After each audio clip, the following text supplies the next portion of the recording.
Alors aujourd'hui on se retrouve pour la leçon C7L4 qui va porter sur des réactions qu'on appelle des réactions d'équilibre entre dissolution et précipitation. Alors dans le cadre de cette leçon, on va avoir besoin du document de cours, donc pensez comme d'habitude à aller d'abord sur le drive pour le récupérer. Concernant nos objets d'étude, eh bien, ce qu'on va dire ici peut porter sur plusieurs types de composés chimiques, les espèces qui seront des solides ioniques, les solides moléculaires ou éventuellement des gaz moléculaires.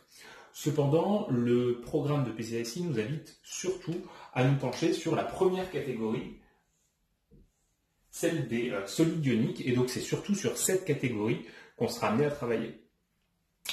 Alors dans la première partie, on va donner quelques généralités, donc je vais d'abord vous redonner des définitions, vous pouvez passer assez vite si elles sont déjà bien maîtrisées, et on va également revoir une petite notion qu'on avait évoquée dans le chapitre 1 qui porte sur l'utilisation du quotient réactionnel. Alors dans la première sous-partie, donc quelques définitions. Tout d'abord, donc, je vous ai remis ici la définition de la solide ionique, une espèce électriquement neutre constituée d'anions et de cations. Si jamais on vous demande des exemples de solides ioniques, eh bien si vous n'êtes pas très inventif, vous prendrez le chlorure de sodium, on peut le noter comme ça, NaCl avec le S en indice, ou alors, entre parenthèses, Na+, Cl-, c'est deux notations différentes, mais qui représentent la même chose. Je vous ai mis quelques autres exemples. On a ici du sulfate de fer. Alors, si jamais on voulait donner l'autre notation, il faut donner la charge des ions. Et ici, il faut savoir que l'ion sulfate a pour formule chimique SO4 charge 2-. Par conséquent, pour avoir quelque chose d'électriquement neutre, c'est donc du fer au nombre d'oxydation égale 2. Et donc, on pourrait écrire cette structure Fe2+, SO4, 2-. Ensuite, juste en dessous, j'ai mis du chlorure d'aluminium qui est constitué d'ions Al3+, et de 3 ions chlorure, qu'on pourra donc noter Al3+, 3 Cl-. Et tout en bas, du nitrite de potassium constitué d'un ion potassium, K+, et d'un ion nitrite, NO2, charge-. Vous remarquerez que lorsqu'on utilise un solide ionique, dans la formule chimique, on écrit d'abord le cation et ensuite l'anion. On le voit bien dans les représentations entre parenthèses, d'abord le cation puis l'anion. Par contre, lorsqu'on prononce le nom, on donne en premier le nom de l'anion, puis le nom du cation. Le chlorure de sodium, le sulfate de fer, etc. Alors, en ce qui concerne les transformations chimiques avec lesquelles on va travailler dans cette leçon, ce seront des transformations de dissolution ou précipitation. C'est quelque chose qui n'est pas très difficile à comprendre. On va regarder ce que j'ai mis en haut à droite. Donc, dissolution, précipitation sont des transformations chimiques. J'ai pris ici une espèce AB que je considère être une espèce ionique, constituée donc par des cations A+, et des anions B-. On aurait pu prendre des charges AN+, et B, P- avec des nombres stoichiométriques différents. Bref, j'ai pris un exemple simple pour poser nos idées. Lorsqu'on passe du solide vers les ions constitutifs solubilisés, eh bien on parlera d'une réaction de dissolution. Donc là ici je le note sur le haut puisque ça correspond à la flèche qui va vers la droite. Et si la transformation se fait dans l'autre sens, c'est-à-dire si on a un excès d'ions A+, et B-, ils vont pouvoir se rencontrer, reformer du solide, et on parlera dans le sens de la droite vers la gauche d'une réaction de précipitation.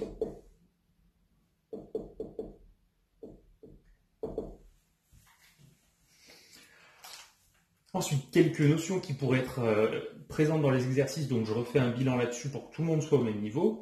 Une solution, alors en chimie, solution, c'est un terme qu'on peut rencontrer souvent. Dans le cas des solutions aqueuses, ce sera un ensemble constitué de solvants et de solutés. Vous verrez qu'on peut également parfois parler de solutions solides. J'en avais parlé un petit peu, je crois, lorsqu'on avait parlé des alliages.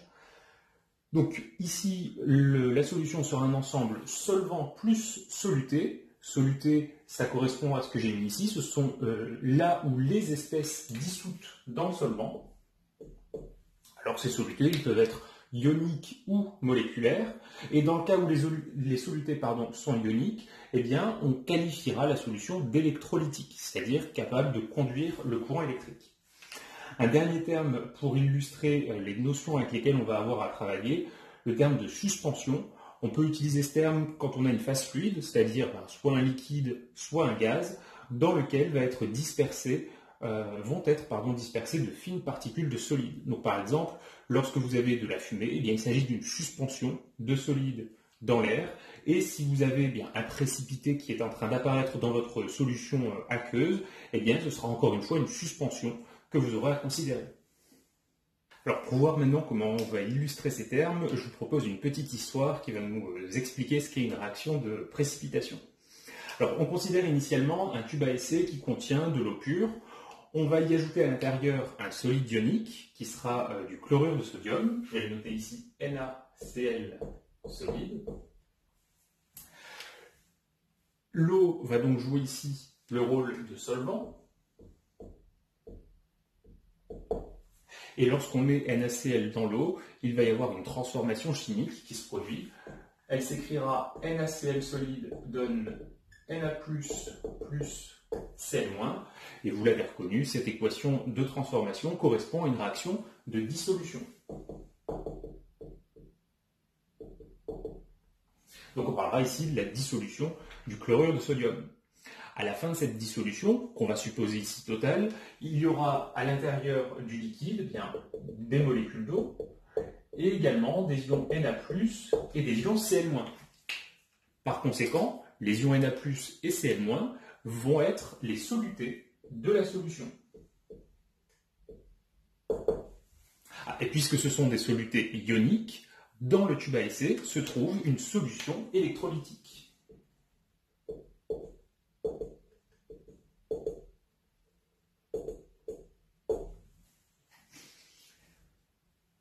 À cette solution électrolytique, j'ajoute ce que j'ai noté ici entre parenthèses, Ag++ plus NO3-. Vous voyez que là j'ai mis un signe plus entre les ions, c'est pas anodin, c'est pour signifier que c'est une solution, elle aussi, électrolytique, puisqu'elle contient des ions Ag+, et nitrate.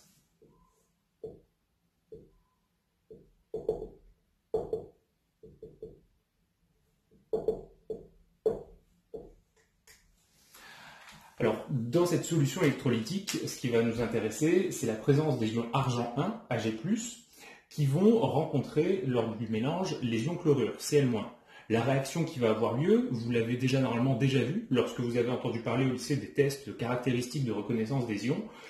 C'est la réaction suivante, je vais l'écrire en dessous du troisième tube à essai. Ag++ plus Cl- donne AgCl solide. Donc cette transformation qui part d'ions dissous et qui forme un solide, on va la qualifier de réaction de précipitation.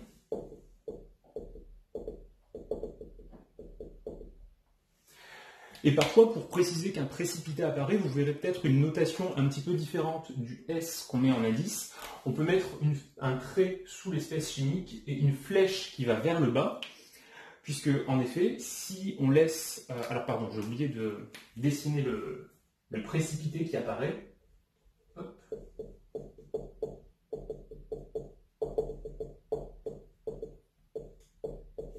Alors ce précipité de chlorure d'argent, il est de couleur blanche et il a une caractéristique spéciale, c'est qu'il noircit à la lumière. Et donc, si on laisse le système tel quel, eh bien, il va y avoir un noircissement progressif du précipité, et pas seulement, vu que ce sont des particules solides, elles vont être soumises à la gravité, et donc elles vont pouvoir, après un temps suffisamment long, se déposer dans le fond du tube à essai. Cette opération de dépôt dans le fond, c'est ce qu'on appelle la sédimentation.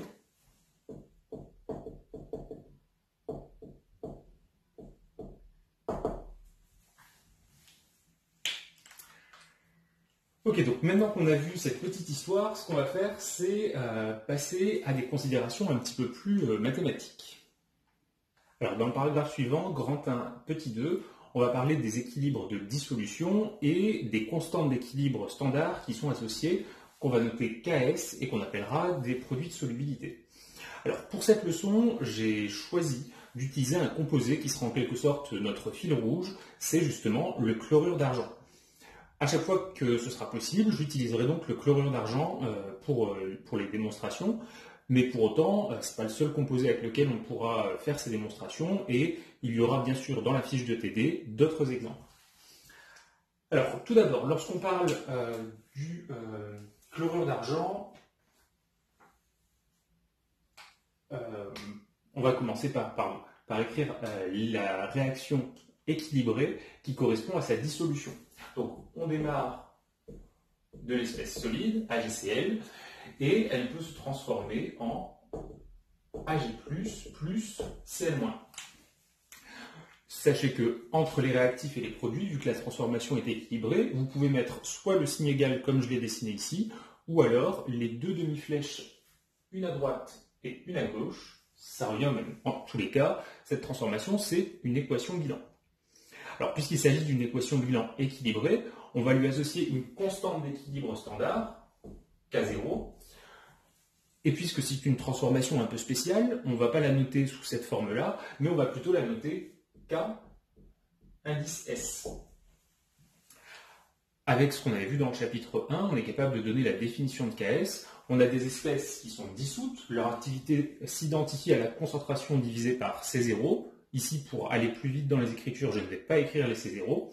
Et on va diviser ça par l'activité du réactif solide. Donc ça nous fait concentration de Ag+, par concentration de Cl- sur l'activité du solide AgCl. Toutes ces activités vont être prises lorsque l'équilibre chimique est atteint. Équilibre chimique, je vous rappelle, ça signifie que tous les réactifs et tous les produits sont présents et qu'il n'y a plus d'évolution macroscopique du système. Alors, pour la suite, je vous ai mis d'abord une petite phrase ici qu'il faut recopier. Dans nos calculs, on supposera systématiquement que le solide est seul dans sa phase, en d'autres termes que le solide est pur, et l'activité d'un solide pur, je l'ai rappelé ici, elle vaut 1.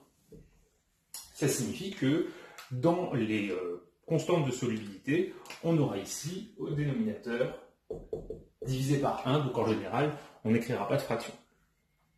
Cependant, méfiez-vous, je vous l'ai mis ici en rouge, pensez à le noter également avec une couleur vive. Lorsque vous aurez à utiliser KS dans les calculs, il faut obligatoirement que l'équilibre chimique soit installé. Donc, obligatoirement, il doit y avoir présence du solide.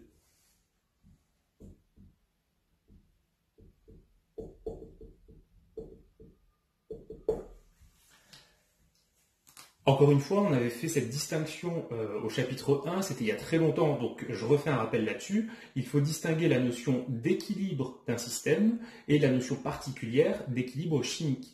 Un système est en équilibre s'il n'y a plus d'évolution macroscopique de ce système. Pour un équilibre chimique, c'est un équilibre particulier pour lequel tous les réactifs et tous les produits sont présents.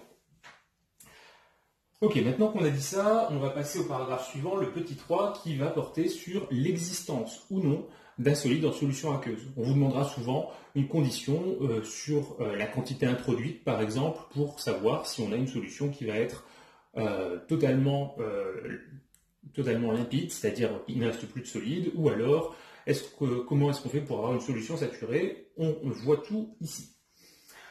Alors, on regarde ce que j'ai mis sur le document. Je vous dis qu'on considère le cas du chlorure d'argent à 298 Kelvin, qui est toujours la température de travail habituelle. On vous donne le PKS associé. Alors, PKS, on va commencer par dire ce que c'est.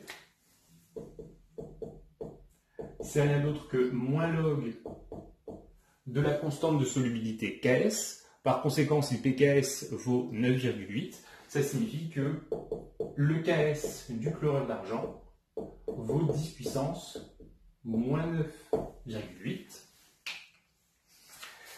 Et on va étudier 4 situations qui nous permettront justement de savoir dans quelles conditions le solide est présent et dans quelles conditions il ne l'est pas. Alors, on commence par traiter le cas numéro 1. Et on nous dit qu'à l'état initial, on a introduit dans la solution des ions Ag+, et des ions Cl-, avec les concentrations respectives suivantes. Pour les ions Ag+, on est à 0,1 mol par litre. Pour les ions chlorure, initialement 0,01 mol par litre. La question, c'est de savoir, lorsqu'on fait ce mélange, est-ce que le précipité de chlorure d'argent AgCl solide apparaît ou pas? Donc ça veut dire que la transformation qui nous intéresse,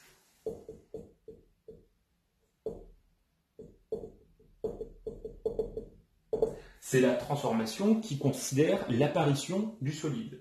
Donc, Ag plus Cl- donne AgCl, solide. On nous décrit les concentrations de l'état initial et on veut savoir dans quel sens va évoluer le système. On avait déjà vu au chapitre 1 comment définir ce type d'évolution et c'est en utilisant le quotient réactionnel du système. Donc on va commencer ici par calculer le quotient réactionnel initial.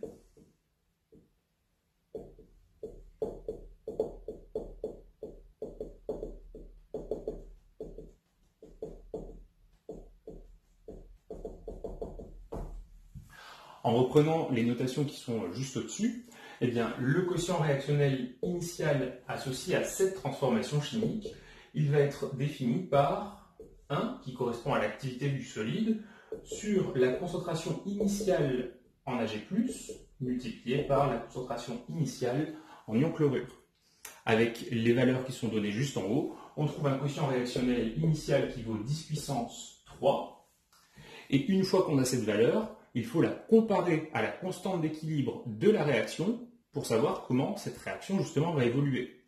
En l'occurrence ici, ouvrez bien l'œil, la transformation qui est considérée, c'est la réaction qui forme le solide. C'est donc la transformation inverse d'une dissolution. Par conséquent, sa constante d'équilibre, ce sera non pas Ks, mais 1 sur Ks. Donc, on doit comparer ce 10 puissance 3 à 10 puissance plus 9,8. Et on constate que 10 puissance 3, c'est inférieur à 10 puissance 9,8. Je vais noter ici donc K0, la constante d'équilibre associée à la transformation qui est là.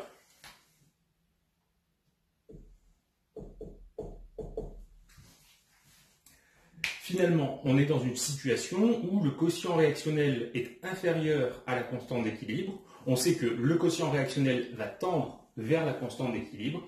Et donc pour ça, il va falloir une évolution dans le sens direct.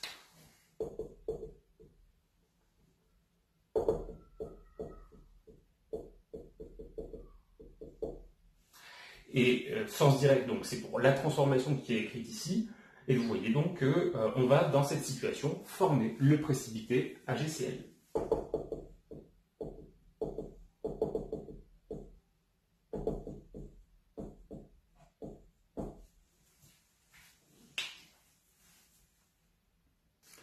Alors ensuite, pour le cas numéro 2, on considère cette fois des concentrations initiales en ion argent et en ion chlorure bien plus faibles que précédemment. On est à 10,6 mol par litre. La réaction qui nous intéresse, comme tout à l'heure, c'est la réaction de formation du solide. On cherche à savoir si le solide peut se former. Donc on étudie l'équation de bilan Ag++ Cl- donne AgCl solide, dont la constante d'équilibre, K standard, vaut 10 puissance plus 9,8. La procédure, c'est exactement la même. On commence par calculer le quotient réactionnel à l'instant initial, Q0. Il va être égal, comme tout à l'heure, à 1 sur concentration initiale de Ag+, fois concentration initiale de Cl-, ce qui va donc nous faire 10 puissance 12. Et on constate que cette fois, le quotient réactionnel initial va être plus grand que la constante d'équilibre de la réaction. Alors dans le chapitre numéro 1, on a appris que lorsque le quotient réactionnel est plus grand que la constante d'équilibre, il faut que la réaction ait lieu dans le sens retour. C'est-à-dire qu'il faudrait ici qu'elle ait lieu de la droite vers la gauche. Donc il faudrait que le solide se dissolve en ion constitutif. Cependant, dans l'énoncé, on ne nous dit pas qu'on a mis du solide. Donc un composé qui n'est pas présent ne peut évidemment pas se dissoudre. La conclusion qu'on tire, c'est donc quoi? Si on avait du solide, il aimerait bien se dissoudre. Ça veut dire que, ici, les ions ne peuvent pas former le solide. Autrement dit, on est en dessous du seuil de précipitation.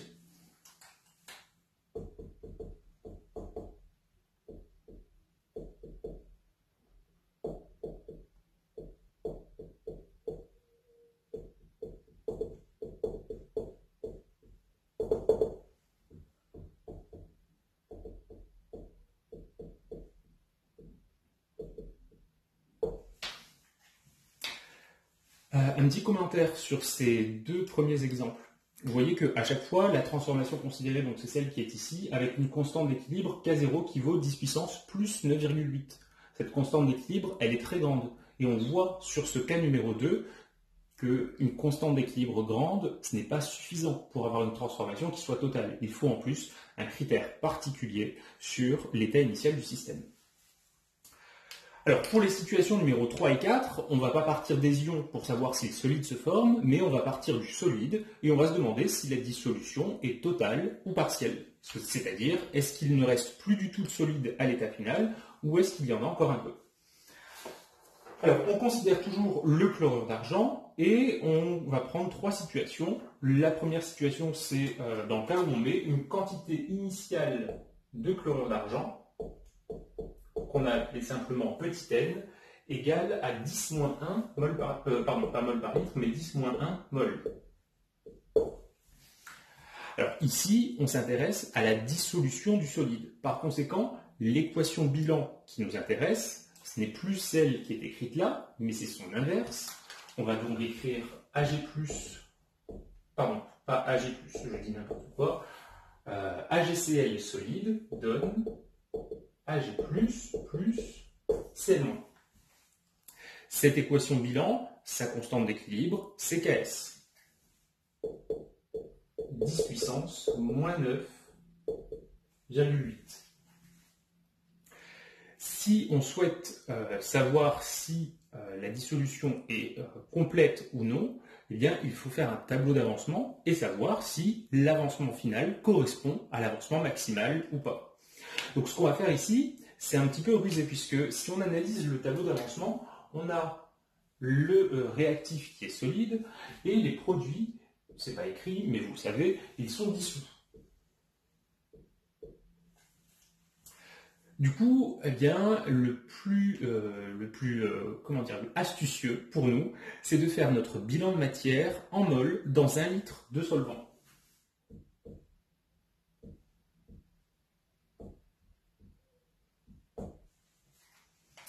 De cette façon, on aura des égalités numériques entre une valeur de quantité de matière et une valeur de concentration. Alors, à l'état initial, le solide, on en a mis une quantité de matière petit n, 10-1 mol, et les ions ne sont pas introduits initialement. À l'état final, eh bien, du côté du réactif, on aura n moins l'avancement final. Alors ici, je vais noter x. Je ne sais pas vraiment si c'est un x équilibre ou un x max. C'est justement ce qu'on souhaite déterminer. Et concernant les deux ions, eh bien, pardon, j'ai dit x, mais c'est xi que j'aurais dû dire. On ne sait pas ici si c'est un xi équilibre ou un xi max. Et justement, du côté des ions, vu que eux, ce sont leurs concentrations qui nous intéressent, je vais utiliser l'avancement volumique, x, qui est égal à xi sur le volume. Et puisque le volume vaut 1 litre, ça nous donne quelque chose de relativement simple à résoudre. Ok, donc arrivé ici, eh bien, si on veut connaître l'état d'avancement du système, il nous faut déterminer la valeur d'avancement à l'état final, c'est-à-dire la valeur de x, ce qui revient à la valeur de xi.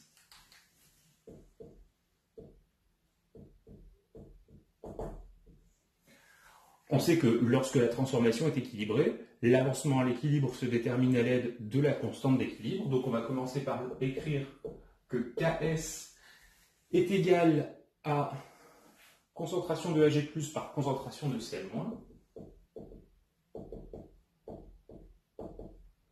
Ce qui revient à dire, d'après le tableau d'avancement, c'est égal à x carré. Et on n'oublie pas que lorsqu'on écrit ça, puisqu'on utilise Ks, on fait une hypothèse. On va le rajouter ici pour bien vous montrer qu'il faut y faire attention. On suppose qu'à l'état final, il reste du solide.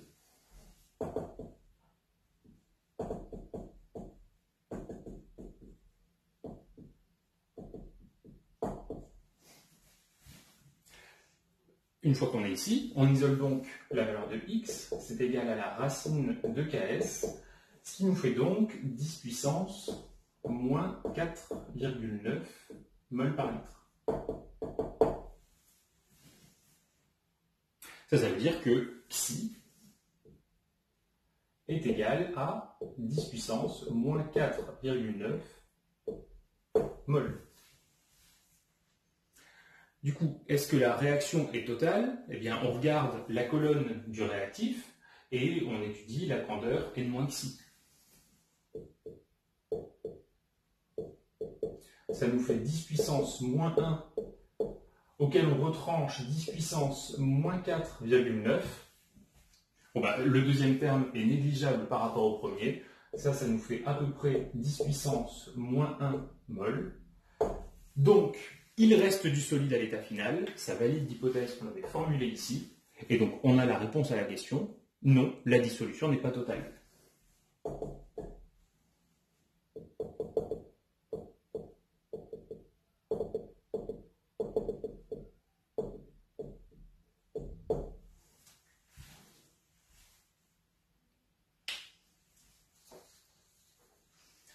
Pour le quatrième et dernier cas que nous allons traiter dans cette partie, eh bien, on reprend quelque chose d'analogue à la situation 3, sauf que initialement, dans l'eau, on va mettre beaucoup moins de solide. On prend une quantité initiale de chlorure d'argent solide égale à 10-6 mol par litre.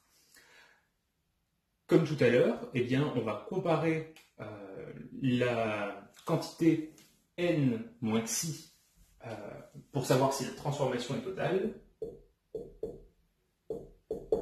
Donc ici, en refaisant les mêmes hypothèses, on arrive à la même valeur de xi, 10 puissance moins 4,9 mol. Et donc on se retrouve ici à 10 puissance moins 6 moins 10 puissance moins 4,9.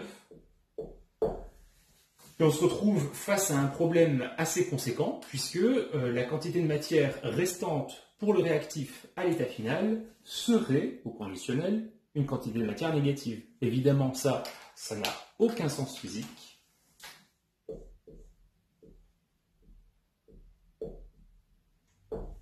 Du coup, quel est le problème?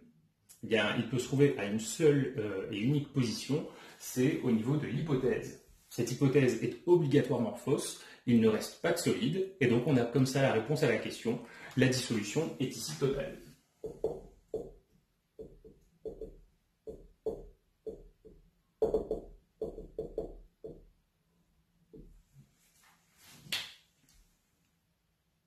Alors la première partie assez générale est terminée. On va maintenant passer au grand 2 qui porte sur le calcul d'une grandeur qu'on a déjà croisée qui s'appelle la solubilité. Alors vous allez voir que ce paragraphe va être relativement difficile puisqu'on va avoir à utiliser plusieurs notions simultanément qu'on a croisées pendant le chapitre des solutions aqueuses. On va écrire bien sûr des réactions qui seront des équilibres de dissolution-précipitation, mais on va aussi faire intervenir la complexation et les réactions acido-basiques. Pour le mélange entre précipitation et réaction d'oxydoréduction, on verra ça à la toute fin de la leçon.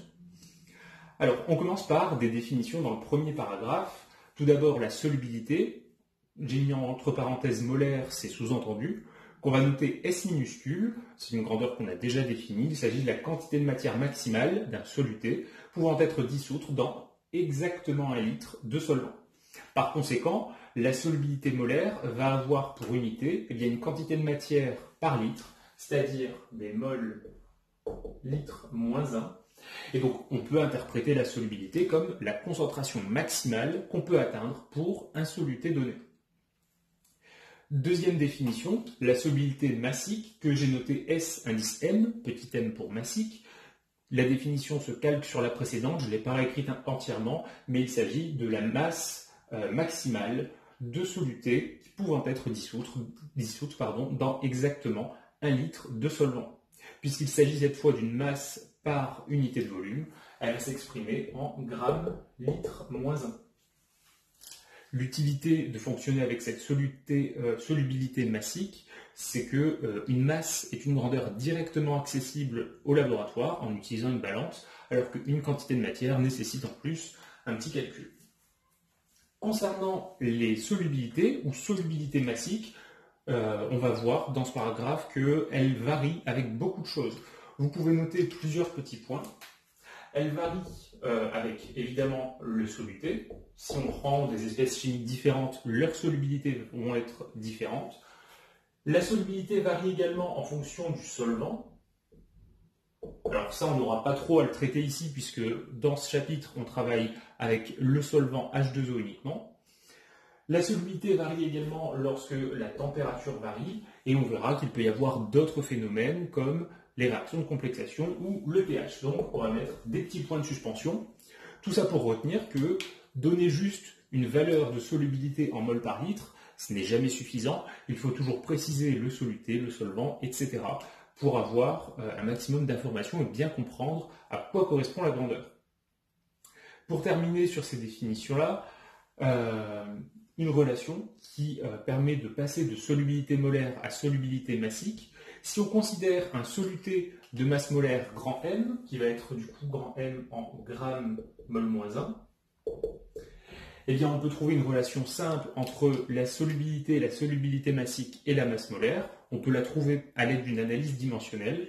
Elle s'écrira solubilité massique égale solubilité fois masse molaire.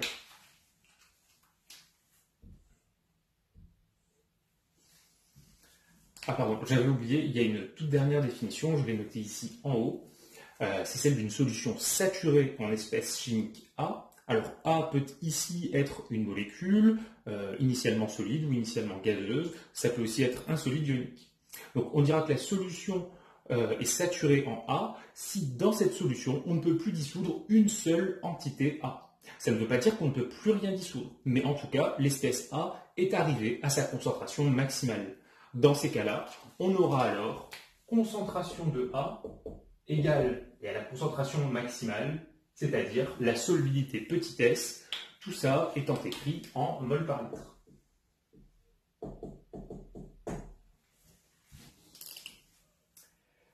Alors, concernant les expériences pour calculer les solubilités, on peut imaginer, au moins intellectuellement, le fonctionnement suivant. On prend exactement 1 litre d'eau à la température de 298 Kelvin. On y rajoute un large excès de solide. Il faut obligatoirement qu'il reste du solide à l'état final. On mélange et on attend un temps, entre guillemets, infini pour arriver à l'état final du système. Une fois l'état final du système installé, eh bien, on essaye de déterminer les concentrations des ions qui vont correspondre, comme on l'a dit juste au-dessus, à la solubilité. C'est-à-dire qu'on prépare des solutions saturées pour définir cette solubilité. Donc, dans le cas de l'occure, on va commencer avec ce qu'il y a donc de plus simple et deux exemples. Tout d'abord, le composé fil rouge. On nous demande de déterminer la solubilité du chlorure d'argent et pour ça, on nous donne une seule et unique grandeur, le pKs, qui vaut 9,8.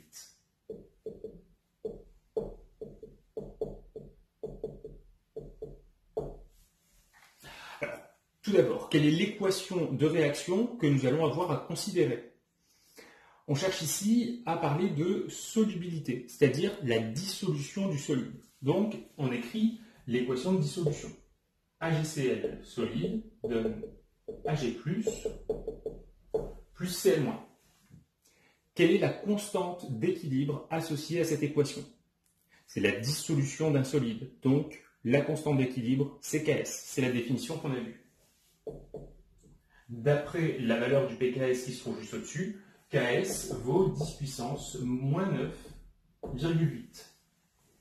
Le fait d'avoir une valeur si petite par rapport à 1 nous laisse penser que AgCl est un composé qui va être difficile à dissoudre dans l'eau. C'est-à-dire la solubilité est a priori plutôt faible. C'est ce qu'on va vérifier quantitativement. Étant donné qu'on a une espèce solide du côté des réactifs, des espèces dissoutes du côté des produits, on va effectuer notre bilan de matière en mol dans 1 litre.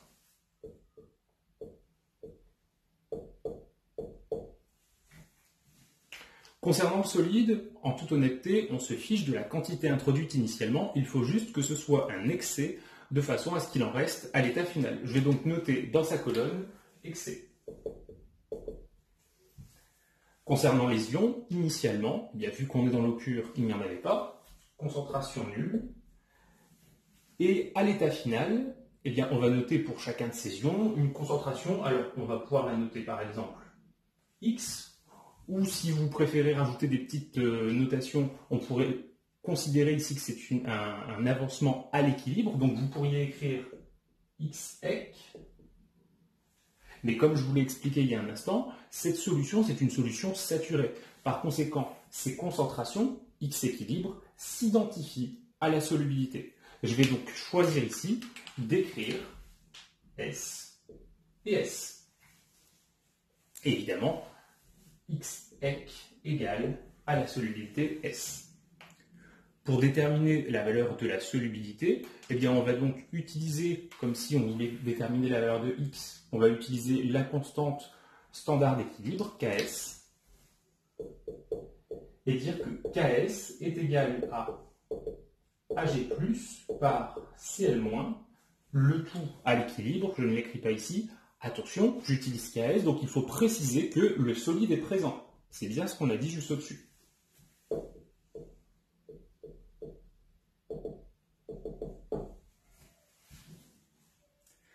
On utilise la dernière ligne du tableau d'avancement pour dire que Ks est donc égal à la solubilité au carré.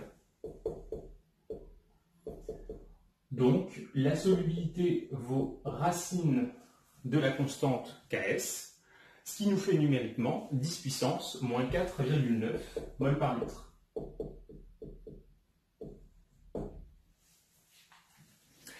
On avait l'intuition initiale, grâce à la valeur de Ks, que la solubilité serait faible, et on voit que numériquement, eh bien, les plus grandes concentrations qu'on puisse avoir pour les ions Ag+, et Cl-, c'est 10 puissance moins 4,9 mol par litre.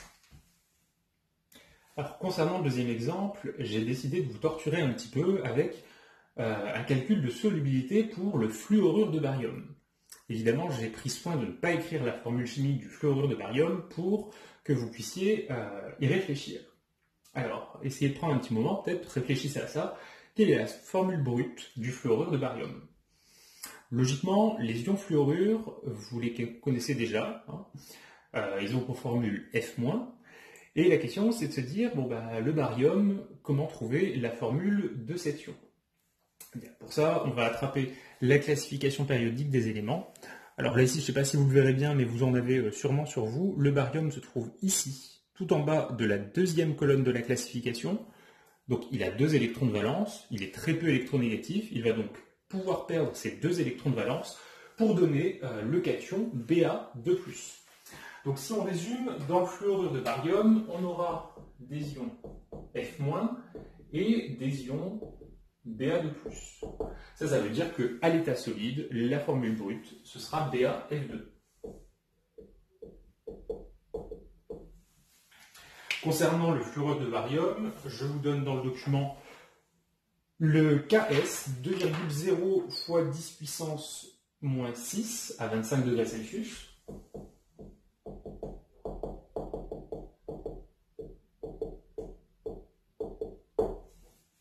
Et comme précédemment, on cherche à déterminer la valeur de la solubilité petit s. Du point de vue de la méthode, c'est la même chose. Donc, essayez de mettre la vidéo en pause et construisez le raisonnement pour ensuite comparer à ce que je vais écrire maintenant. Donc, première chose, étant donné qu'on s'intéresse à un calcul de solubilité, on écrit la réaction de dissolution du solide. BaF2 solide donne Ba2+, plus 2 ions fluorure, les 2 ions étant bien sûr à l'état dissous. Le tableau d'avancement va être, comme précédemment, réalisé en mol dans 1 litre.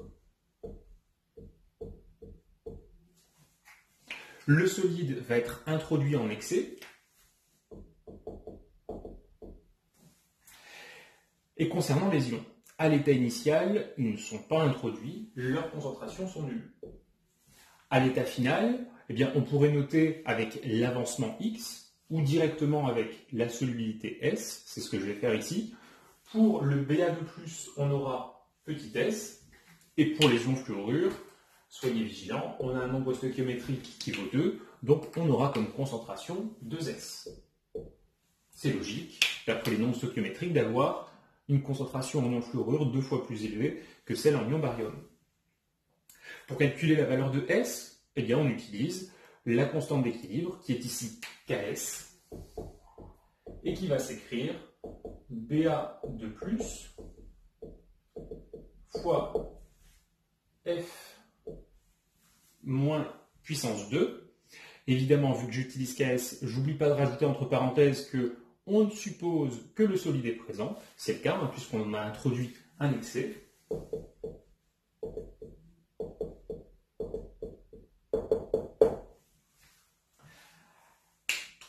Alors, posez le calcul et faites attention, il y a un piège dans lequel à peu près 25 ou 30% d'entre vous sont susceptibles de tomber. Alors, je vais d'abord écrire n'importe quoi pour ensuite voir avec vous que la correction n'est pas très dure et donc il faudra vraiment y faire attention. La faute classique, c'est la suivante, c'est de se dire, bon bah, j'ai concentration de Ba2 plus fois concentration de F- au carré. Tout ça, ça va donc nous faire bien 2S puissance 3. J'ai pris S et puis j'ai pris 2S au carré, et évidemment ça, c'est complètement faux, hein, puisque lorsqu'on prend 2S et qu'on élève le tout au carré, ça ne nous fait pas 2S carré, mais 4S carré. Donc on prend un instant pour écrire ça avec des parenthèses. On a petit s fois 2S au carré, ça nous fait donc 4S au cube. On isole la solubilité. S, ce sera égal à la racine cubique de Ks sur 4. Ici, je mets puissance 1 tiers au lieu de racine cubique, mais ça revient au même. Et l'application numérique nous donne 7,9 fois 10-3 mol par litre.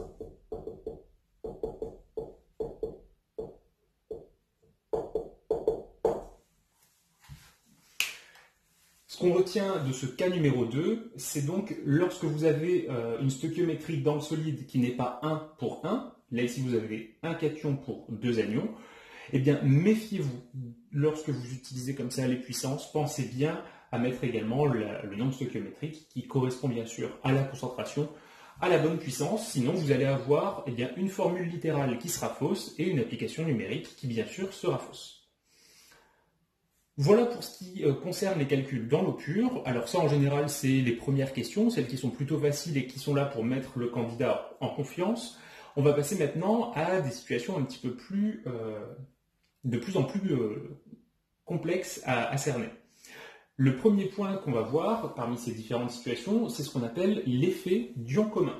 Alors, je vous ai décrit une situation sur le document, je vais la reprendre. On nous demande, on considère une solution aqueuse de chlorure de sodium décimolaire. Alors encore une fois, ici, j'ai choisi d'écrire les choses un petit peu bizarrement pour vous entraîner à réfléchir. Bon, alors, dans le bécher, on va avoir du chlorure de sodium, et on nous parle de la concentration, c'est décimolaire. Donc, la concentration en Na+, va être égale à la concentration en Cl-. Ça, c'est parce que le chlorure de sodium a une stoichiométrie 1 pour 1. On va noter cette concentration grand C, et numériquement, une décimole, c'est égal à 10-1, pardon, 1 décimolaire, c'est 10-1 mol par litre. Dans cette solution, on ajoute un excès de chlorure d'argent à l'état solide. On va agiter jusqu'à atteindre l'équilibre du système, et la question, c'est de calculer la solubilité du chlorure d'argent dans cette solution qui n'est, bien sûr, vous l'avez compris, pas de l'eau pure. La méthode, c'est encore une fois la même. On s'intéresse à la dissolution de HCl, on écrit donc l'équation de dissolution. HCl solide donne Ag+, plus Cl-. J'en profite pour le dire, encore une fois, essayez de mettre la vidéo en pause, de d'établir le calcul par vous-même et ensuite vérifier, puisque là, il n'y a rien de nouveau. C'est des calculs que vous maîtrisez normalement tous déjà. La constante d'équilibre associée, ce sera Ks, 10 puissance moins 9,8. Le solide va être mis en excès. Le bilan de matière est fait en mol dans 1 litre.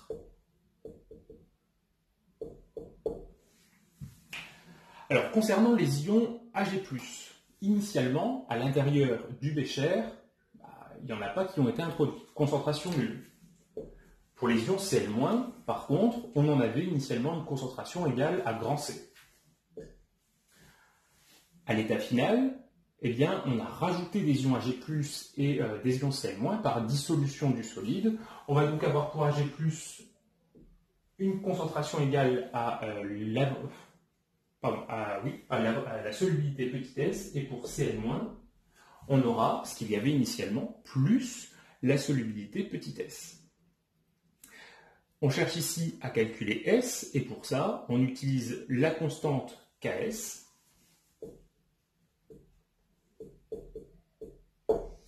Alors, on utilise le fait que Ks est égal à concentration de Ag+, c'est-à-dire S, fois concentration de Cl-, C plus S.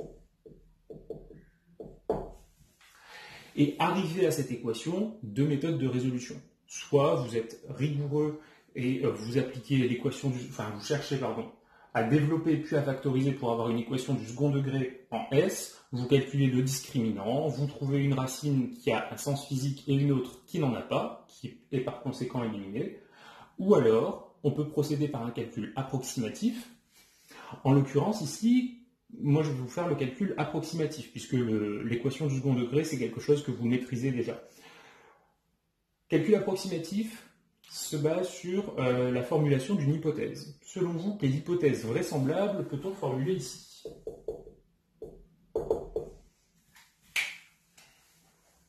Étant donné que Ks est très petit devant 1, ça signifie que la réaction avec laquelle on travaille ne va pas être très avancée, et donc on peut raisonnablement penser que l'avancement final, qui correspond à la solubilité, va être négligeable par rapport au terme grand C, qui vaut 10-1 mol par litre. Donc l'hypothèse est la suivante, grand C très supérieur à la solubilité, et donc le terme C plus S est à peu près égal à C.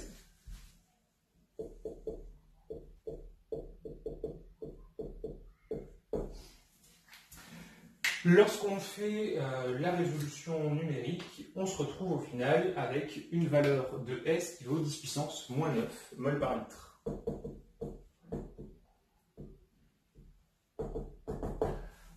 Évidemment, cette valeur, elle est très faible, bon, première chose, et on va la comparer à la solubilité dans l'eau pure.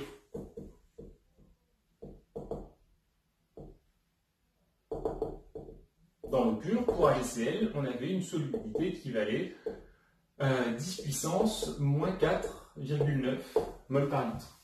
Donc si on arrondit ce 10 puissance moins 4,9 à 10 puissance moins 5, on a donc réduit la solubilité à peu près de 10 000 fois, simplement en ayant mis initialement dans le bécher des ions Cl-. C'est ce qu'on appelle justement l'effet d'ion commun, puisque comme je vais le mettre en évidence ici, les ions Cl- sont présents à la fois dans le solide ionique et ils étaient aussi présents dans la solution à l'état initial. C'est ce qu'on voit avec la concentration C qui est ici. Ça veut dire que lorsque vous avez une solution qui est initialement autre chose que de l'eau pure, il faudra vous méfier et regarder si certains ions présents ne sont pas susceptibles de réduire la solubilité du composé avec lequel vous allez travailler. Pour conclure sur l'influence de la présence d'ions sur la solubilité, je vous propose un petit complément. Ce que je vais dire là, c'est pas demandé dans le cadre du programme, mais c'est simplement une introduction pour vous permettre d'aller plus loin, notamment pour embrayer un petit peu avec le programme de thermochimie de deuxième année. L'expérience que je vous propose est la suivante. On considère initialement donc le premier système qui est là, on prend 1 litre d'eau pure, on y met du chlorure de sodium en excès. Le chlorure de sodium, c'est un composé qui est très soluble dans l'eau. On détermine sa solubilité S1 qui va être grande, de l'ordre de quelques centaines de grammes par litre. Dans une deuxième expérience, on prend encore une fois comme solide le chlorure de sodium, mais on ne va pas le mettre en solution dans l'eau pure, mais dans une solution saturée de bromure de potassium. Le bromure de potassium a une solubilité élevée dans l'eau.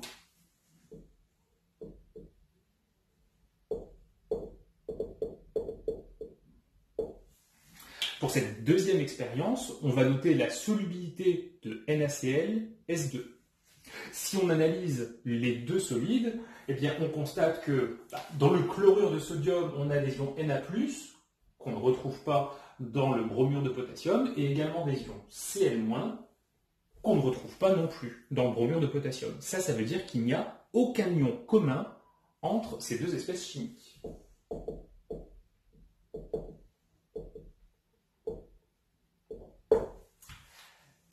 La question est la suivante. Vous pourrez mettre un petit peu en pause si vous voulez plus de temps pour réfléchir. On essaye de comparer les solubilités du chlorure de sodium, NaCl, S1 et S2 entre ces deux expériences. Y en a-t-il une qui est plus grande que l'autre? Laquelle? Ou est-ce que ces deux solubilités sont les mêmes? Alors si on faisait l'expérience et qu'on faisait ensuite un dosage pour déterminer ces concentrations, on trouverait que dans l'expérience numéro 2, la solubilité de NaCl est plus faible. Ça peut paraître assez surprenant, puisqu'il n'y a pas d'ion commun, donc le calcul précédent ne permet pas de montrer l'influence de KBr sur la solubilité de NaCl, mais quand même, on a vu des choses dans la leçon sur les solvants, c'est la leçon C4L3.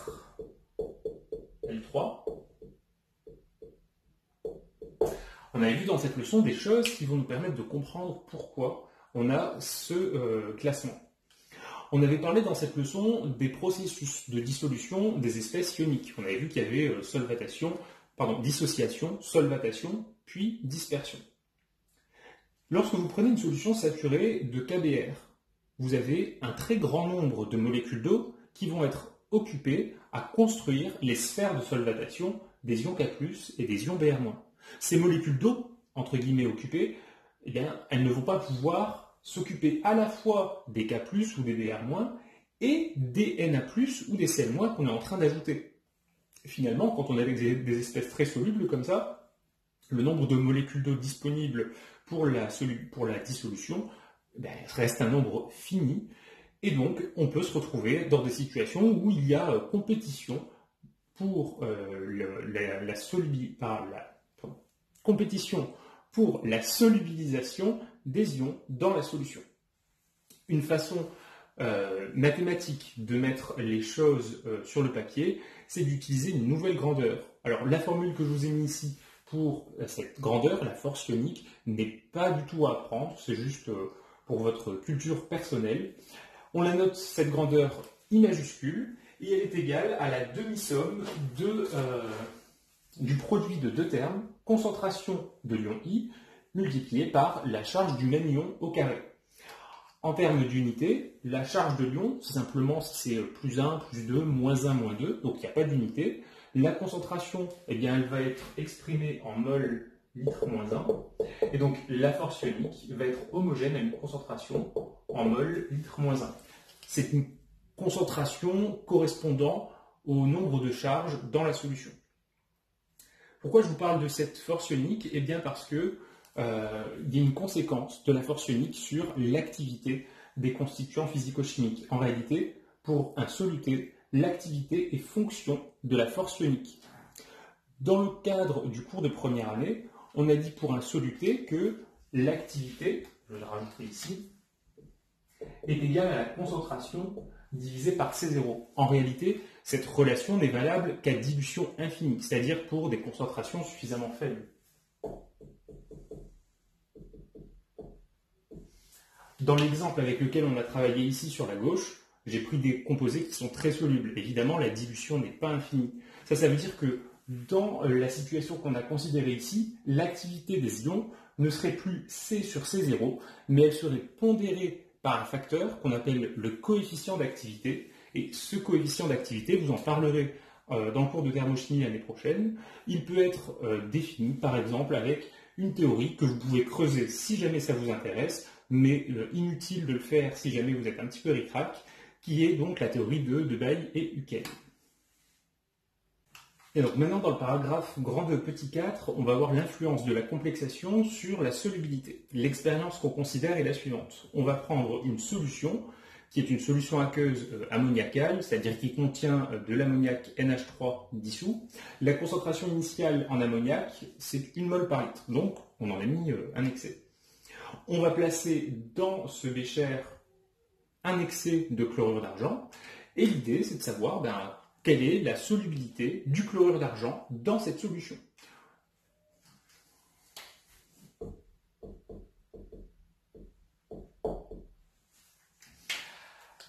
Ok, donc vu qu'on s'intéresse à la solubilité du chlorure d'argent, on commence par écrire la réaction qui correspond à la dissolution. AgCl donne Ag+, Cl-. Cette réaction, je vais l'appeler 1, et sa constante d'équilibre, c'est égal à la constante de solubilité Ks, qui vaut 10 puissance moins 9,8. Ok, une fois qu'on est là, on peut se poser la question de savoir pourquoi est-ce qu'il y a de l'ammoniac dans le bécher. Évidemment, c'est pour rendre l'exercice un petit peu plus compliqué. L'ammoniac NH3, est-ce qu'il peut réagir avec une des deux espèces présentées ici? Bien, la réponse, elle est dissimulée dans ce qui vous est donné sur le document. On vous parle d'une constante d'équilibre log de bêta 2 qui vaut 10 puissance 5.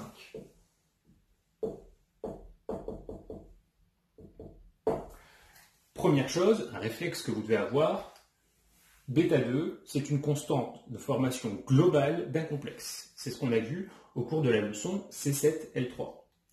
Cette constante d'équilibre, elle est associée à une réaction en particulier, et je vais la noter ici, et je vais l'appeler la réaction numéro 2. Donc c'est une formation globale, on met tous les ligands d'un seul coup sur le métal, on va donc écrire Ag+, plus 2 molécules d'ammoniac donne Ag, NH3, 2 fois plus, et la constante d'équilibre vaut donc bêta 2 qui vaut 10 puissance 5. Je vous rappelle que l'indice numérique de la lettre bêta correspond au nombre de ligands qui sont mis d'un seul coup dans le complexe, qu'on retrouve aussi à cet endroit. Quelle est la position du problème? Eh bien, lorsque ce solide va se dissoudre, des ions Ag+, et Cl- vont se former. Imaginons qu'on arrive à l'équilibre de la transformation numéro 1. Et qu'après cet équilibre, la transformation 2 commence. Ça voudrait dire que des ions Ag+, sont consommés. Dans le chapitre numéro 1, on avait parlé des lois de modération en disant que si on perturbe un équilibre, l'équilibre va réagir de façon à lutter contre la perturbation.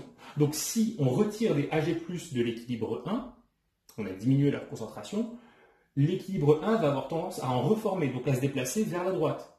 Oui, mais une fois qu'ils sont davantage présents, ils sont consommés par la transformation numéro 2, qui, vous le voyez, est quasi totale. Donc là, on se retrouve dans une situation qui, a priori, est, sans mauvais jeu de mots, ou plutôt avec mauvais jeu de mots, très complexe, et on ne peut pas faire une résolution simple en tenant compte d'un côté de l'équation 1 et de l'autre côté de l'équation 2. On va donc ne pas regarder ces deux phénomènes de façon distincte, mais de façon unie. Et pour ça, on va écrire une seule et unique équation bilan qui correspond à la réaction de dissolution en milieu ammoniacal. Cette réaction, que je vais noter grand R, ce sera rien d'autre que la somme des transformations 1 plus 2. Donc là, on fait la somme des réactifs, la somme des produits, et on va donc obtenir AgCl solide plus 2NH3 donne le complexe diamine argent 1, AgNH3 2 fois plus un ion chlorure Cl-. Cette équation bilan, je vais noter sa constante d'équilibre, K0, K standard, indice R. Et pour déterminer sa valeur, on utilise la combinaison linéaire qui est là, puisque R est égal à la somme de 1 plus 2, la constante standard de la réaction vaut Ks fois bêta 2, c'est-à-dire le produit des deux constantes d'équilibre des transformations précédentes. On se retrouve donc ici avec K0R qui est égal à 10 puissance moins 4,8.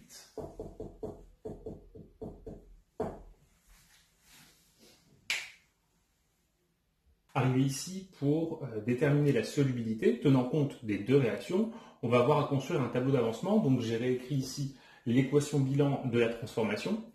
Je vais noter la concentration initiale en ammoniac grand C, ça me permettra de prendre un peu moins de place. Et comme habituellement, on fait notre bilan de matière en mol dans 1 litre de solvant.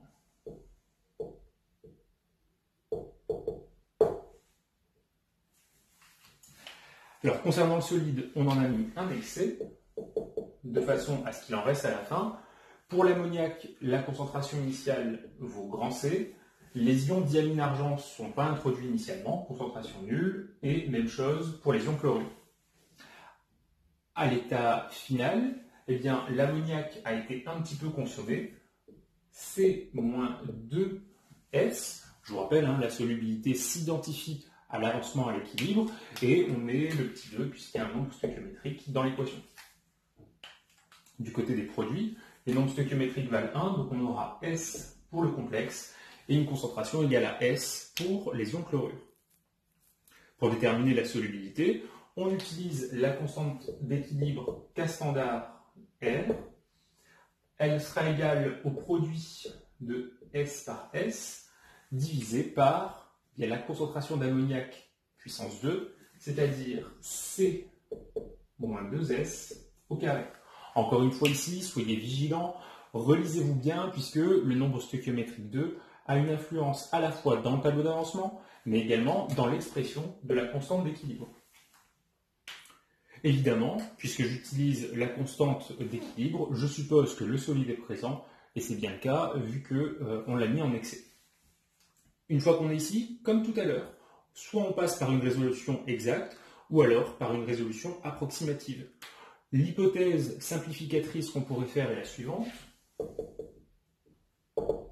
Puisque la constante K standard R est relativement petite, l'avancement qui s'identifie à la solubilité va être relativement faible, donc on peut penser que grand C va être nettement plus grand que la solubilité petit s. Par conséquent, dans la colonne de l'ammoniac, le terme C-2S sera à peu près égal à C.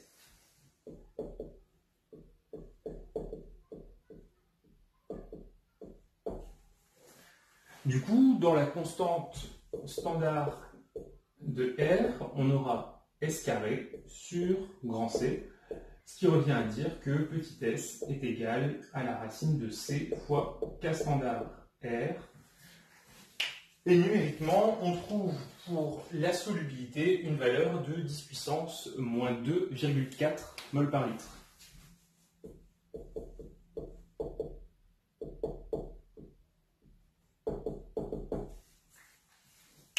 On prend un instant pour vérifier notre hypothèse.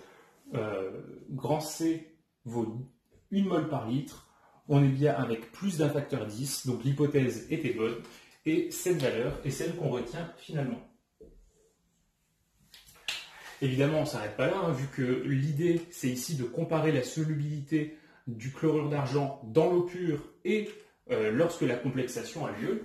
Donc, on reprend le point un petit peu plus haut. On avait dit que dans l'eau pure, la solubilité de AgCl était égale à 10 puissance moins 4,9 mol par litre.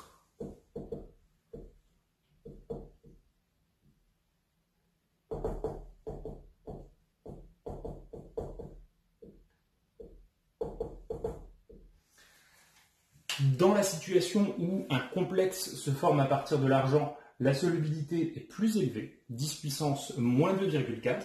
On en déduit donc que la complexation augmente la solubilité du solide ionique.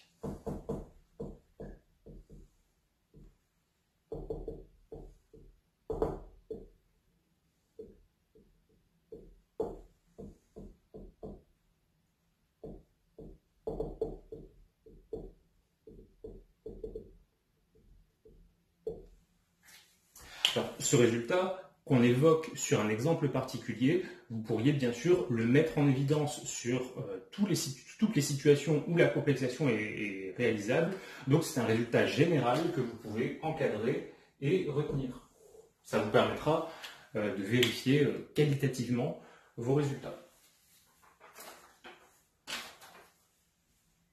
Alors, ce fait d'avoir une complexation qui augmente la solubilité, c'est quelque chose qui n'est pas anodin et qui est même fréquemment utilisé en chimie. l'utilisation qu'on vous donnera quasiment systématiquement pour ça, eh bien, c'est l'augmentation de la solubilité du diode par une réaction qui peut s'assimiler à de la complexation. En effet, vous le savez, le diode, c'est un soluté qui est apolaire aprotique, qui va mal se dissoudre dans l'eau, qui est un solvant polaire protique. L'idée, c'est de se dire que si on prend du diode, par exemple solide, et qu'on le met en présence d'ions iodures, alors les ions iodures introduits par exemple en utilisant de l'iodure de potassium, c'est un solide ionique qui va être très soluble dans l'eau, donc ils vont être à l'état dissous. Lors de la rencontre entre I2 et I-, il va se former une entité qui peut être vue comme un complexe, l'ion triiodure, I3-, et puisqu'il est chargé, il va être très soluble dans l'eau. Et donc, grâce à cette réaction de complexation, on augmente la solubilité de I2 dans l'eau. Pour conclure sur ce paragraphe-là, une remarque.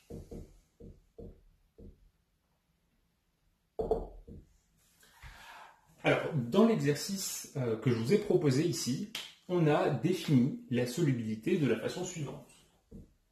S égale concentration du complexe AgNH3 2 fois plus, c'est aussi égal à la concentration des ions chlorure Cl-.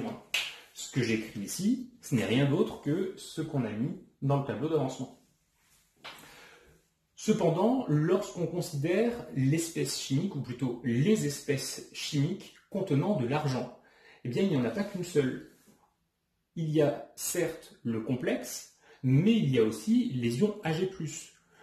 J'ai choisi ici de négliger leur présence pour une raison simple. Alors je l'ai malheureusement effacé ici, mais j'ai négligé la présence des ions Ag+, parce que β2 qui vaut 10 puissance 5 est très grand devant 1 et que, par conséquent, la réaction de complexation est quantitative.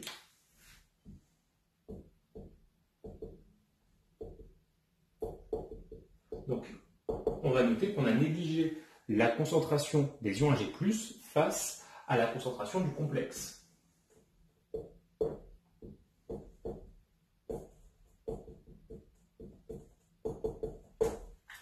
Mais si on voulait être parfaitement rigoureux, on devrait définir, par rapport à l'espèce argent, la solubilité d'une façon un tout petit peu différente. Ça a son importance et on le réutilisera par la suite, mais je veux vous l'écrire plusieurs fois pour essayer de vous marquer avec ça.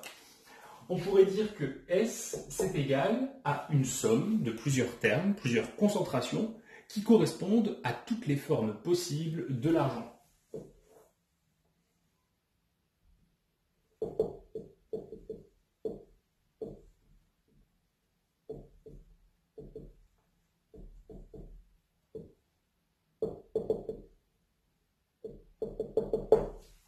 Pourquoi est-ce qu'on prend toutes les formes possibles de l'argent? Eh bien parce qu'on a une seule et unique source d'argent dans le système. Cette source, c'est le solide AgCl introduit initialement.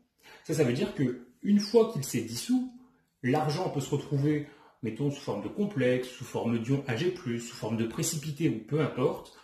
L'ensemble de ces concentrations nous donneront accès à la solubilité. Dans cet exemple-là, en toute rigueur, on devrait écrire que la solubilité, c'est égal à la somme de la concentration du complexe plus la concentration des ions Ag+. Et comme je vous le disais, ce deuxième terme peut être négligé face au premier, puisque la réaction qui transforme Ag+ en complexe, c'est-à-dire la réaction associée à la constante β2, est une transformation quantitative. Alors dans le paragraphe suivant, grande petit 5, on va maintenant voir l'influence du pH sur la solubilité. Et vous allez voir que cet exemple-là commence à devenir vraiment très délicat. Donc on va prendre les choses pas à pas, de façon à voir comment, d'un point de vue méthodologique, résoudre le genre de problème. Donc on nous demande d'étudier l'influence du pH sur la solubilité. Alors cette fois-ci, je n'ai pas pris le chlorure d'argent, mais j'ai pris l'acétate d'argent, vous allez comprendre pourquoi. Donc l'acétate d'argent, il aurait comme formule donc Ag+, associé à un ion acétate, CH3CO-.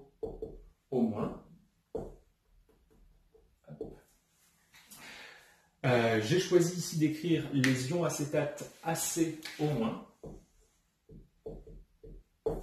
Et par conséquent, le solide ionique acétate d'argent, si j'inverse ici l'ordre d'écriture pour avoir le au moins à proximité du Ag+, je vais écrire AgOAC. Mais c'est donc bien à l'intérieur un ion Ag+, et un ion acétate qui se trouve. Le but, c'est d'étudier la solubilité de ce composé-là en fonction du pH. On nous donne pour ça 3 grandeurs. Tout d'abord, le pKs de l'acétate d'argent, le pKa du couple acide acétique ion acétate, et voilà pourquoi j'ai pris ce composé, puisque un des deux ions, l'ion acétate, possède des propriétés acido-basiques, et on nous donne également la valeur du pKe, donc associé au produit ionique de l'eau. Alors, comme tout à l'heure, on essaye de prendre les choses posément. On s'intéresse à la solubilité de l'acétate d'argent. Commençons par écrire la réaction de dissolution. AgOAC, solide, et il va se dissoudre en donnant ses ions constitutifs, Ag+, d'une part, et des ions acétates, d'autre part. Cette réaction de dissolution du solide, eh bien, sa constante d'équilibre standard, c'est Ks.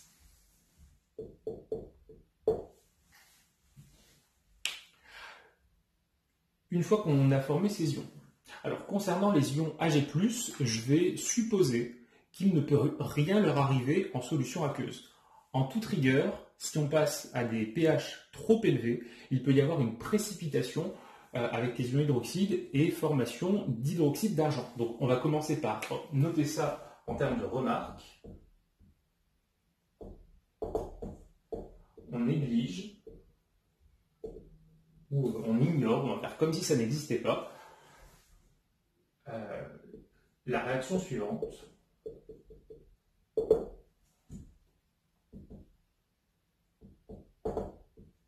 Ag+, plus HO- donne AgOH. Donc on va faire comme si elle n'existait pas, mais en réalité, si on voulait tenir compte de tous les phénomènes, il faudrait prendre en compte en plus cette transformation-là, ce qui rendrait le problème encore plus complexe. Donc voilà pour cette première équation. Cependant, les ions acétates, on l'a dit à un instant, ce sont des ions qui sont basiques. Ça veut dire qu'une fois que le solide acétate d'argent s'est dissous, une autre transformation est susceptible de se produire. Les ions acétates peuvent réagir avec le solvant H2O pour fournir de l'acide acétique et des ions hydroxyde HO-. Réaction d'une base faible avec l'eau, la constante d'équilibre c'est Kb.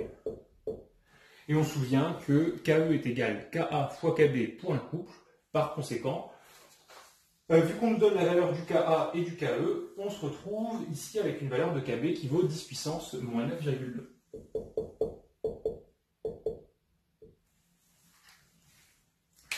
Il y a en plus à prendre en considération quelque chose d'important, c'est que les ions acétates ou l'acide acétique vont être des espèces dont les proportions relatives varient lorsque le pH varie. Ces proportions relatives, on les avait mis en évidence avec les diagrammes de distribution.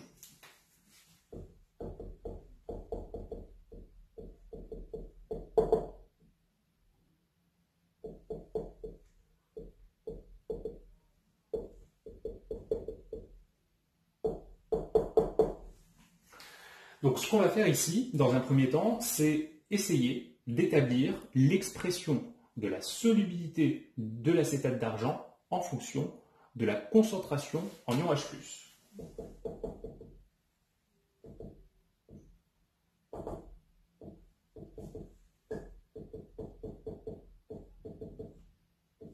Je vous rappelle, H+, H3O+, c'est des notations différentes, mais pour parler de la même chose. Et dans la suite, je vais noter cette concentration H minuscule.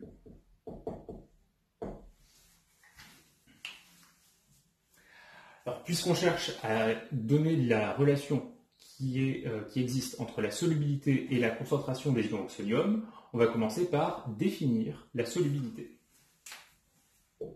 Donc c'est ici la solubilité de l'acétate d'argent.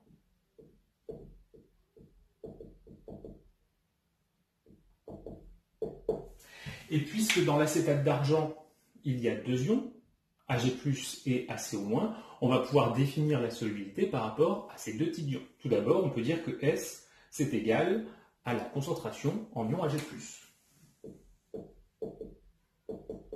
Et puisque j'ai décidé de ne pas prendre en compte les autres transformations, Ag+ dans cette solution n'est présent que sous une seule et unique forme, donc pas besoin d'ajouter d'autres termes à cette première expression de la solubilité. Deuxièmement, eh bien, on a aussi des ions acétate, ACO-.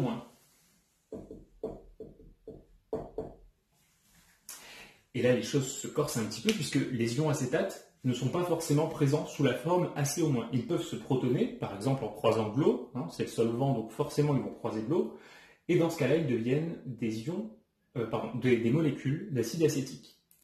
Le fait est que lorsqu'on consomme un ion acétate, on forme une molécule d'acide acétique, si bien que la solubilité va s'identifier à la somme des concentrations de l'ion acétate plus de l'acide acétique.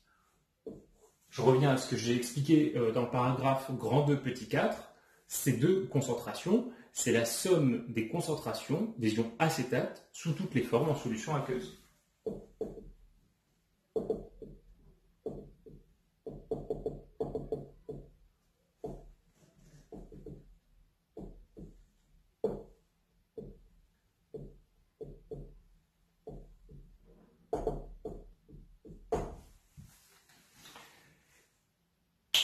Une fois qu'on est arrivé ici, eh bien, on va devoir être très malin sur l'utilisation des équations.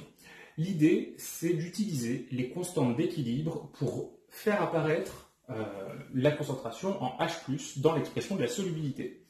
Dans la suite, je vais travailler avec la définition de droite. Donc, je vais prendre S égale somme des concentrations d'ion acétate plus de l'acide acétique. Vu que je viens de vous dire qu'il faut utiliser les constantes d'équilibre, qui seront ici Ks, et on peut prendre Kb ou Ka, eh bien, je vais commencer par fourbir mes armes et noter les équations associées à ces constantes. Ks, l'équation est écrite juste ici, ça va s'écrire Ag+ par concentration de ACO- divisé par 1.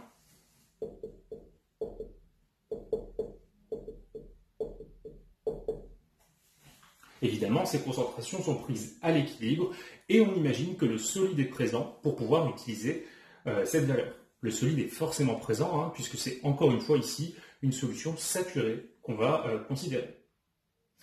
Cette expression, je peux l'écrire un petit peu différemment puisque, regardez ce que j'ai mis là, la solubilité S est égale à la concentration en ion Ag+. Et cette concentration Ag+, elle est ici. Donc je peux écrire Ks comme étant égal à la solubilité fois la concentration des ions acétates.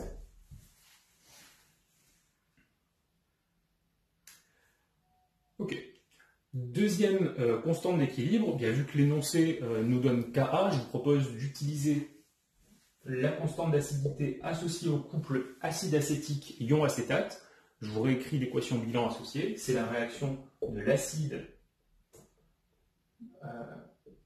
ACOH avec l'eau. On forme les ions acétate et oxonium.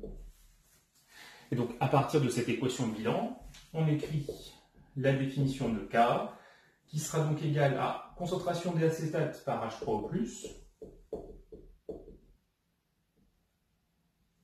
divisé par la concentration d'acide acétique.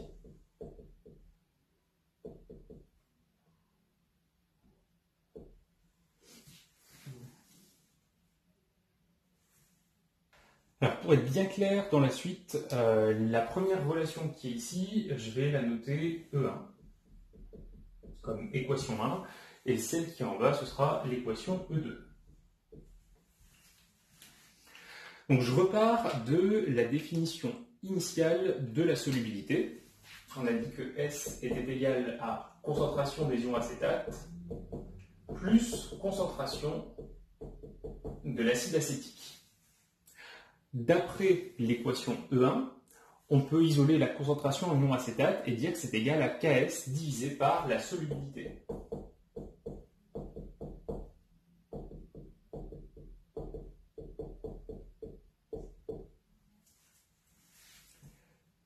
Ensuite, j'utilise l'équation E2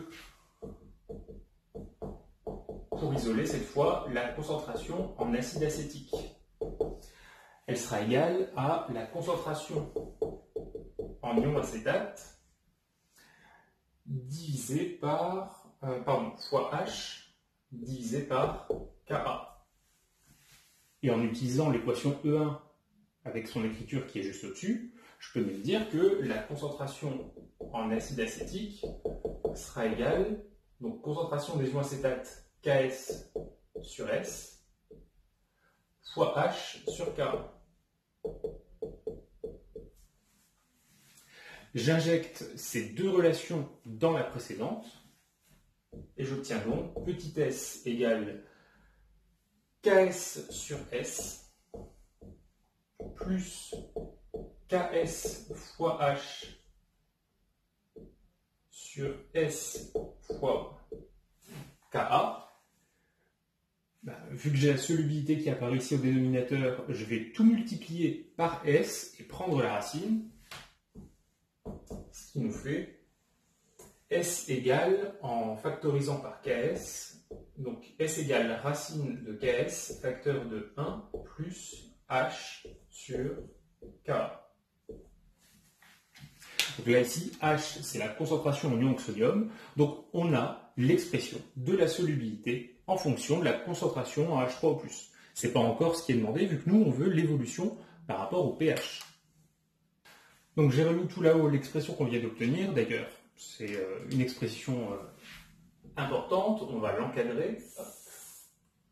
Du coup en encadrant j'ai la racine qui est partie, et je la rajoute, voilà. Donc, comme je vous le disais, nous, ce qu'on souhaite, c'est l'évolution de la solubilité, en tout cas d'une grandeur reliée à la solubilité, en fonction du pH. On sait que le pH, c'est égal à l'opposé du logarithme de la concentration en oxonium. Et si on veut faire apparaître le pH dans cette équation, eh bien, il faudra utiliser la fonction moins log de chaque côté. Donc, on va se retrouver avec moins log de S, qu'on va évidemment appeler PS. Ok, donc le diagramme qu'on va chercher à tracer, c'est un diagramme qui nous donne sur l'axe des ordonnées le PS et sur l'axe des abscisses le pH. Étant donné que le PS et le pH, je l'ai rappelé ici, ce sont des grandeurs logarithmiques, c'est un diagramme log-log qu'on a à réaliser. Ces diagrammes log-log, vous avez l'habitude d'en faire, pas en chimie, mais lorsque vous faites de l'électronique. Hein. Donc, si vous vous rappelez bien, vous avez fait l'étude des diagrammes de Bode, et parmi ces diagrammes de Bode, vous avez un diagramme log-log. Vous avez également vu en physique que pour réaliser le tracé des diagrammes de Bode, eh bien, on fait une étude asymptotique. Inutile de prendre la courbe point par point. Ici, même cause, même conséquence, on va réaliser une étude asymptotique.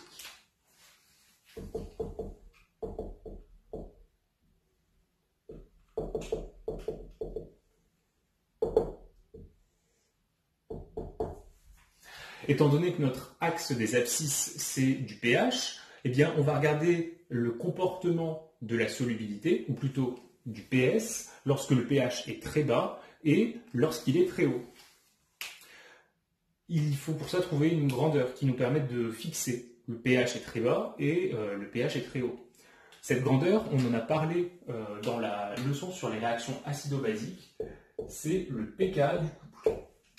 Donc ce qu'on va faire pour définir un pH très faible, c'est prendre un pH inférieur à pK-1.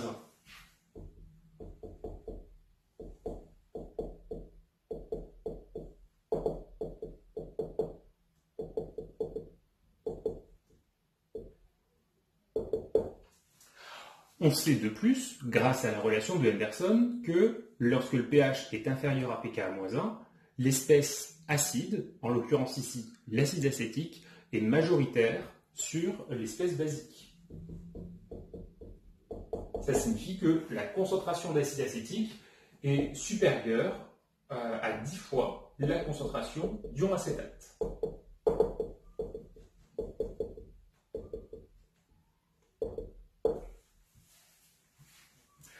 Ça signifie qu'on peut négliger la concentration d'ion acétate face à la concentration d'acide acétique.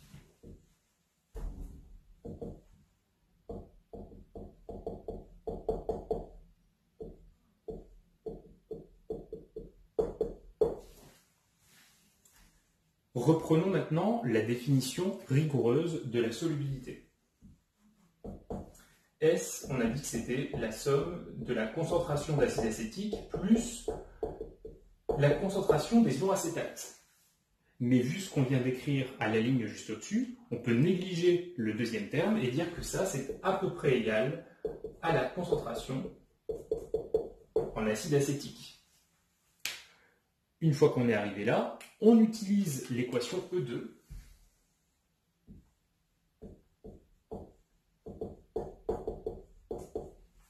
qui nous donne du coup l'expression de la concentration en acide acétique de façon à arriver à écrire petit s égale racine de Ks fois H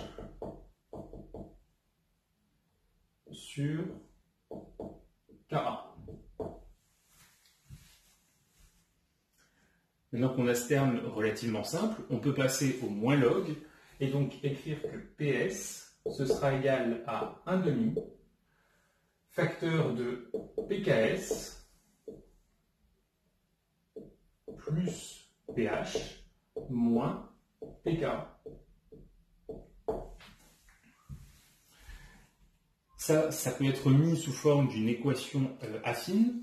Je vais donc écrire PS égale 1 demi de pH plus 1 demi facteur de PKS moins pK. Dans cette équation, PS joue le rôle des ordonnées. Là ici, le 1 demi, ce sera le coefficient directeur petit a. Le pH joue le rôle de la variable x. Et on a ici l'ordonnée à l'origine petit b. Donc cette équation, on la garde au chaud. Moi, je vais passer pour faire de la place. On continue l'étude asymptotique en passant maintenant aux pH qui seront qualifiés de très basiques.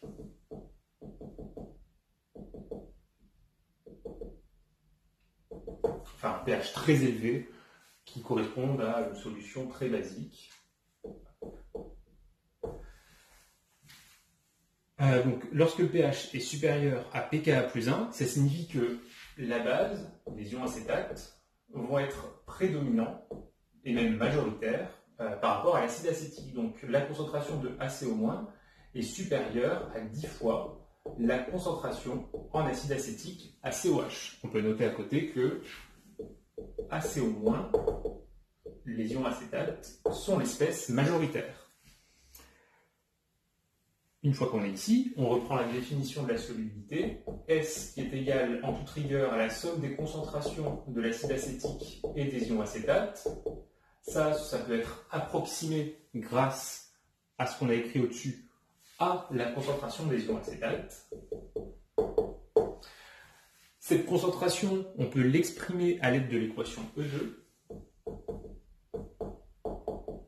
et dire du coup que S est égal à Ks sur S, ce qui revient à dire du coup que S est égal à racine de Ks, et puisque le diagramme aura sur l'axe des ordonnées la grandeur PS, on prend l'opposé du logarithme de cette équation, PS égale 1 demi de PKS.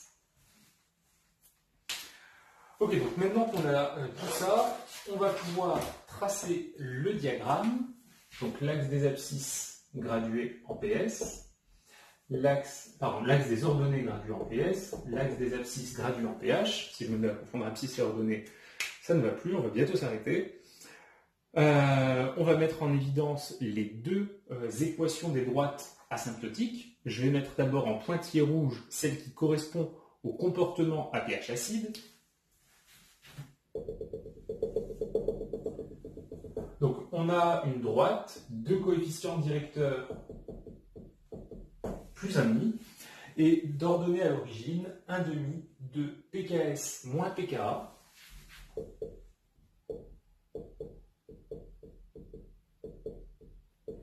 Et ce 1,5 de pKs moins pKa, ça fait moins 1,05. La deuxième droite asymptotique correspond au pH basique. Je vais représenter ça en vert. PS égale 1,5 de pKs, ça nous fait 1,35.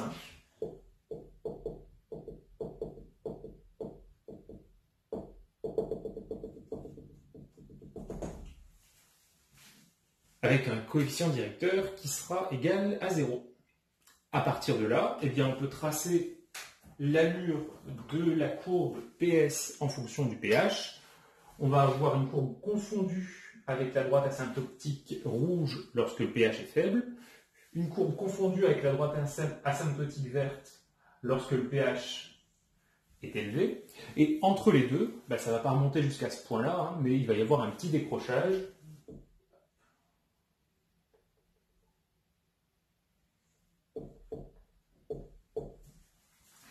Et donc voici la courbe PS en fonction du pH. Pour conclure cet exercice, il nous reste un dernier petit point, une question piège que j'ai l'habitude de poser et sur laquelle j'ai l'habitude de piéger pas mal de gens. Si on souhaite dissoudre un maximum d'acétate d'argent, faut-il se placer à pH élevé ou à pH faible ?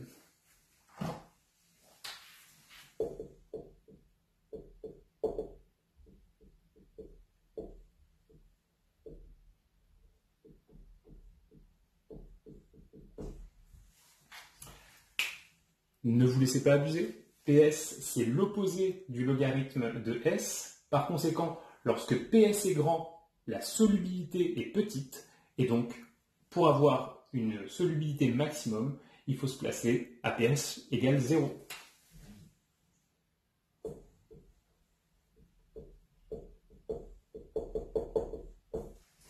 Plus le pH sera acide, plus la solubilité sera grande. C'est logique, ça veut dire que dès que les ions AC- se forment, ils sont consommés par des H+ présents, ce qui déplace l'équilibre de dissolution vers plus de dissolution. Alors, dernier paragraphe avant de passer au résumé à retenir. Donc dans le paragraphe 2.6, on va parler maintenant de l'influence de la température et de la pression sur la solubilité. Alors tout d'abord, concernant la température, on va distinguer deux situations. Le cas où on a un solide.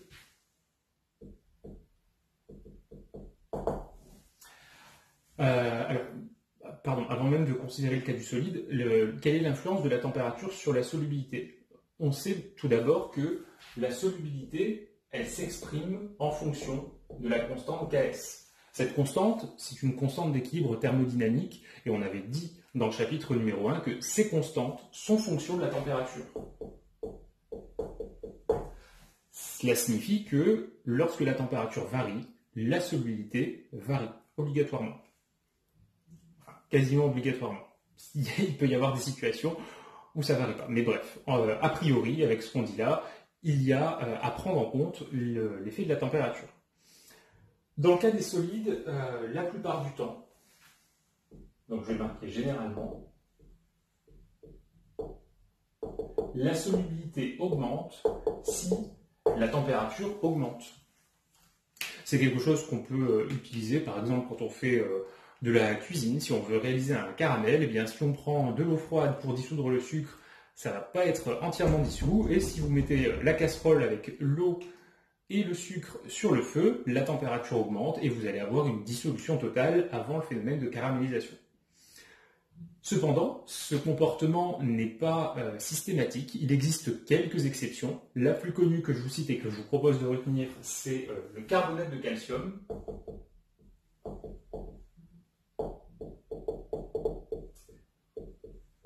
Alors le carbonate de calcium CaCO3, il est constitué d'ions Ca2+ et d'ions carbonate, CO3-.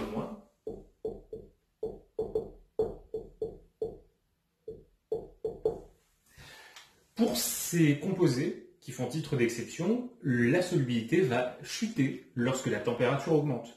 Et dans le cas du carbonate de calcium, qu'on appelle dans la vie de tous les jours plus communément le calcaire, ça a une importance considérable, puisque si vous... Alors là, c'est le coup pour vous de faire un petit peu d'investigation à la maison. Allez voir dans les pièces où vous avez des arrivées d'eau et comparer le calcaire sur l'arrivée d'eau chaude et l'arrivée d'eau froide. Si vous avez laissé un petit peu de temps passer entre les deux nettoyages successifs, vous pourriez voir que sur le robinet d'arrivée d'eau chaude, il y a plus de calcaire déposé que sur le robinet d'arrivée d'eau froide. C'est pas anodin, c'est parce que la température est plus élevée sur l'arrivée d'eau chaude et donc le calcaire se dépose plus facilement. Un autre exemple où on voit ce phénomène-là qui a une conséquence, c'est dans les publicités pour les anticalcaires et les machines à laver. Dans la machine à laver, vous avez une résistance qui a en général une forme qui ressemble à peu près à ça. Cette résistance, elle est parcourue par un courant électrique. Par effet Joule, elle va chauffer. Et l'eau à proximité de la résistance va laisser se déposer le calcaire plus facilement puisque la température est plus élevée. Deuxième point, toujours sur l'influence de la température, concernant maintenant non plus les solides, mais les gaz. Alors les gaz, eux, ils ont tous le même comportement, et c'est le comportement inverse des solides. La solubilité diminue si la température augmente. Ça a des véritables conséquences. Vous avez, j'espère, déjà entendu parler d'un problème mondial qui est le problème d'acidification des océans. Dans l'atmosphère se trouve du dioxyde de carbone et avec la consommation du charbon, du pétrole, de plus en plus de dioxyde de carbone se trouve dans l'atmosphère. Le fait est que ce dioxyde de carbone ne peut plus être stocké par les océans simplement parce qu'avec l'augmentation de la température mondiale, la solubilité de ce composé gazeux chute. Ça veut dire que les océans relâchent de plus en plus le CO2 qu'elles avaient préalablement dissous. C'est un problème énorme puisque, comme vous le savez, j'espère, le CO2 est un gaz à effet de serre très puissant. Ça veut dire que plus les océans libèrent ce gaz à effet de serre, plus la température augmente, moins sa solubilité est forte, donc plus ils en libèrent. Et donc c'est vraiment un cercle vicieux qui est en train de se produire et donc il y a vraiment des impacts sur le monde entier. On va revenir à notre leçon, laisser quelques instants entre parenthèses ces points-là, mais en tout cas, sachez que dans l'avenir, il faudra essayer de lutter contre ça. Le point suivant donc, concerne maintenant l'influence de la pression. Alors, concernant les solides, la pression n'a quasiment aucune influence.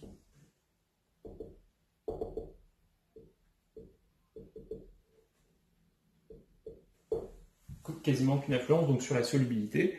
Et concernant les gaz, cette fois-ci, la chose n'est pas la même. Si on augmente la pression partielle du gaz I, cette pression partielle, je vais la noter PI, donc si la pression partielle PI est élevée, au-dessus de la solution, et bien dans ce cas-là, ça va augmenter le pourcentage de molécules du gaz I dissoutes, et donc on va augmenter la solubilité de I.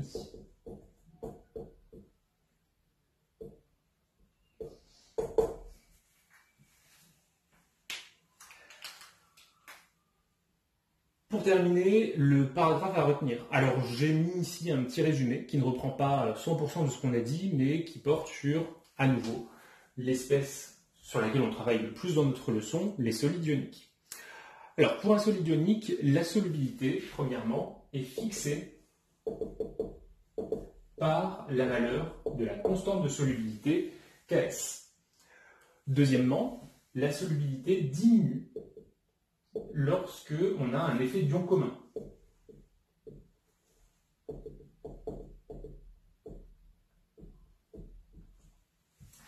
Le point suivant qu'on avait vu, c'était la complexation, et on a vu que la solubilité augmente si un des ions est complexé.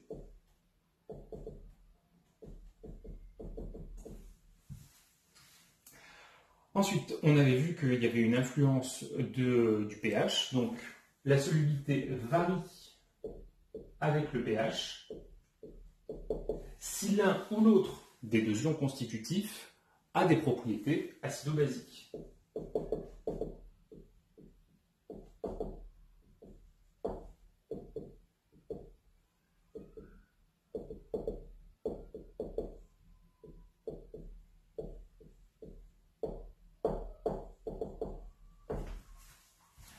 Et enfin, le dernier point, pour un solide ionique, l'évolution avec la température, eh bien c'est en général la solubilité qui augmente lorsque la température augmente.